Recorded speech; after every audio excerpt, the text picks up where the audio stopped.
حسن اگرچہ بہنگام کمال اچھا ہے، اس سے میرا مہ خورشید جمال اچھا ہے۔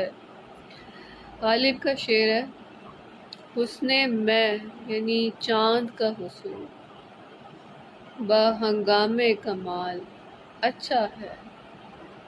ریفلیکشن جب کسی بھی چاند کا منعکس ہو کر زمین پہ پڑتا ہے، براہ راست نہیں ہوتا، چاند کا جمال اچھا لگتا ہے۔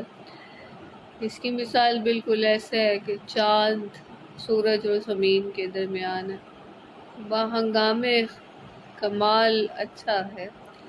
حسن میں گرچہ بہنگام کمال اچھا ہے، اس سے میرا مہ خورشید جمال اچھا ہے۔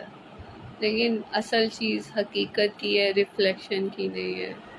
تو غالب کے نزدیک جو حقیقت ہے وہ خورشید کی مثال ہے، اور خورشید اچھا ہے، چاہے چاند یا مجاز میں جو حسن ہے وہ بہت اچھا لگتا ہے، لیکن جب تک وہ حقیقت کی تاب اپنے اندر نہیں چھلکتی، اپنے اندر دکھائی نہیں دیتی وہ حقیقت، تب تک آپ کو وہ چاند اچھا لگتا ہے۔ لیکن جیسے ہی آپ کے اندر خورشید چھلکنے لگتا ہے تو آپ کو پھر وہ کہتے ہو ہاں جی چاند تو اچھا ہے، یہ دنیا اچھی ہے، یہ نظارے اچھے ہیں، ریفلیکشن پڑ رہا ہے نا۔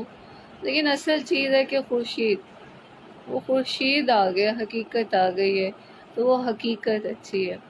حسن میں گرچہ بہنگام کمال اچھا ہے، اس سے میرا مہ خورشید جمال اچھا ہے۔